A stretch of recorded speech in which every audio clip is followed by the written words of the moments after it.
وعدنا لحضراتكم تاني في برنامج حب بلدك من مدينة المنصورة عاصمة محافظة الدقهلية مع الأستاذ مسعود أبو عبده. اتفضل يا أستاذ مسعود. شكرا يا أستاذ هاني. طبعا مرحبا بكم تاني متابعينا على السوشيال ميديا. بنقدم لكم التحية مرة تانية ومليون كمان. اتفضل يا بيه اتكلم. بنقول كل عام وأنتم بخير. بنقدم رسالة وتحية للعالم، رسالة سلام ومحبة، وبنقول يا عالم اتحدوا، يا عالم اتحدوا من أجل السلام. من مدينة المنصورة، المدينة الساحرة الجميلة الرائعة.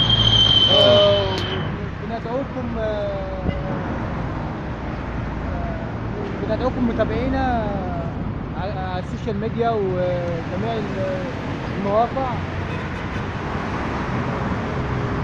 ان انتوا تتابعونا، وباذن الله هنقدم برامج جديده طبعا من اجل السلام ومن اجل المحبه ومن اجل لقاء الحضارات في العالم كله. وطبعا بفضل الله ربنا يمن علينا، مش هننسى دور اي حد بفضل الله، بفضل الله عز وجل.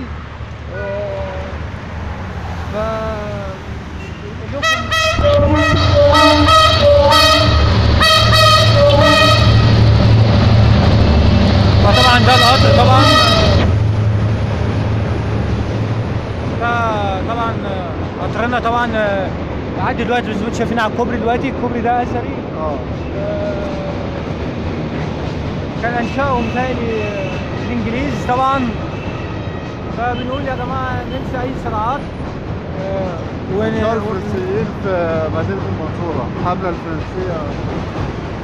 الحملة الفرنسية طبعا، وده ايام الاحتلال والكلام، الحاجات دي كلها عايزين ننساها، وعايزين ننسى اي حاجة اسمها احتلال طبعا. عايزين طبعا ولا نحتل حتى اي حاجة ولا فكر حتى، نعتبر ايه سلام وحرية للعالم كله. بننادي بالسلام، السلام اولا مع النفس، والسلام مع الاخر، وسلام لكل الاديان. طب فاصل يا استاذ مسعود. فاصل اتفضل يا استاذ هاني. فاصل وهنعود لحضراتكم تاني. برنامج حب بلدك من مدينة المنصورة عاصمة الدقهلية وعروسة النيل بالدلتا.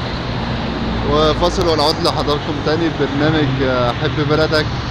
كان معكم مسعود ابو عبده، هاني البراز، قناة نور للإعلان. فاصل ونعود لحضراتكم تاني.